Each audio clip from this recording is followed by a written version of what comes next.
Mutta tämä biisi ei ole mikä tahansa biisi. Tämä on minun seuraavalta levyltäni, joka ilmestyy parin viikon päästä. Niin minun opettavaista rap-musiikkia lapsille. Lapsien pitää tietää milloin mennä nukkumaan. Sen takia tämän biisin nimi on Nukkumatti. Mutta teidän pitää huutaa minulle, että pääsen fiilikseen. Sillä tämä fiilis on kyllä tässä keikan aikana mennyt alas viemäristä, sanonpahan vaan. Teidän pitää huutaa mulle Nukku. Sen jälkeen teidän pitää huutaa mulle Matti. Ne, jotka on ollut keikalla, tietää mikä se on Nukku. Ja mikä sit tulee sen jälkeen? Matti. Kappas, tähän osaatte jo aika hyvin. Nukku. Matti. No niin, eikä te osaatte.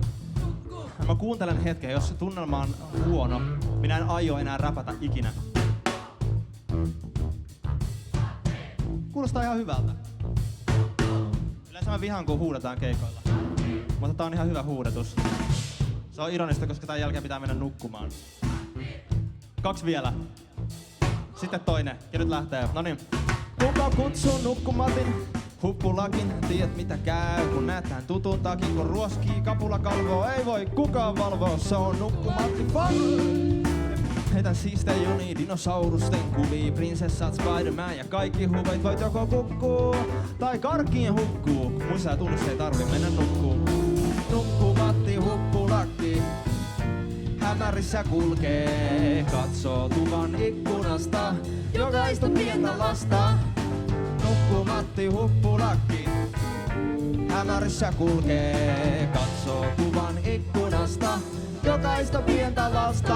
Mä heitän riimei, mä heitän unihiekkaa. Mä ei kukaan peitto tätä sananiekkaa tyypääny.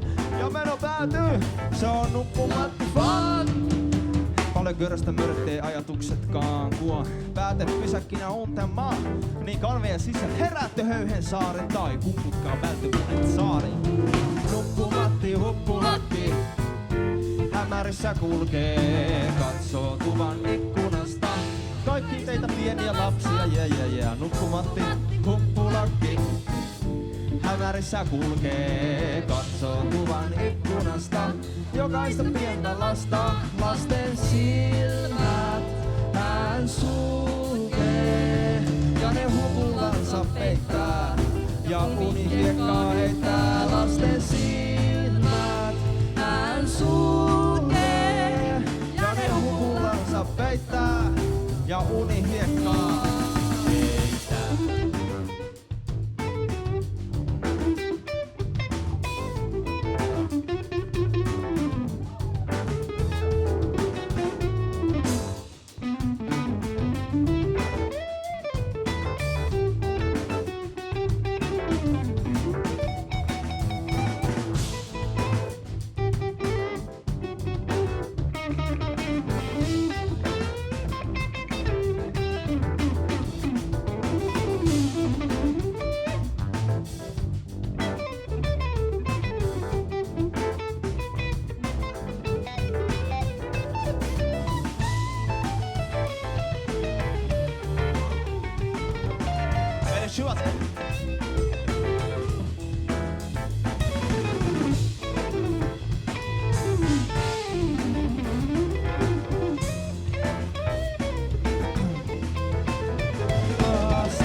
Tältä kuulostaa, jos ei mene nukkumaan.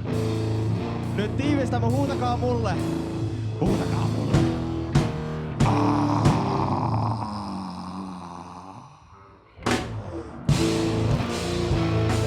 Nukko.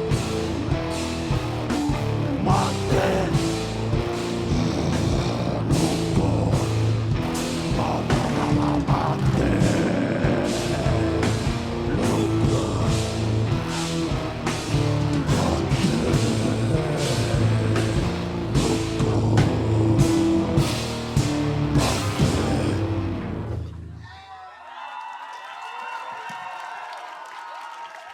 Kiitos.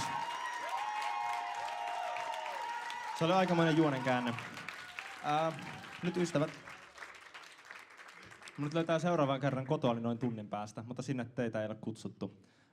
Sen jälkeen minut löytää Tenhosta, ravintola Tenho Restobar Helsingin kadulla. Siellä aion julkaista levyni. Siellä on minun levyjulkaisu Kekkerini. Ja sinne teidät kaikki on kutsuttu, mutta vaadin teiltä 5 € pääsymaksua, mutta sehän on aika pieni raha nähdä tällaista komeaa kaiffaria esiintymässä hienolla lavalla taitavan bändin kanssa. Joka tapauksessa siellä on sama jengi, paitsi että siellä on myös erityisvieraita, jotka esiintyvät levyllä. Ja siellä aion soittaa kokonaisuudessaan. Eli sinne kaikille tervetuloa. Mutta me olemme edelleen Crying Live Band, ja aiomme nyt poistua lavalta. Heippa!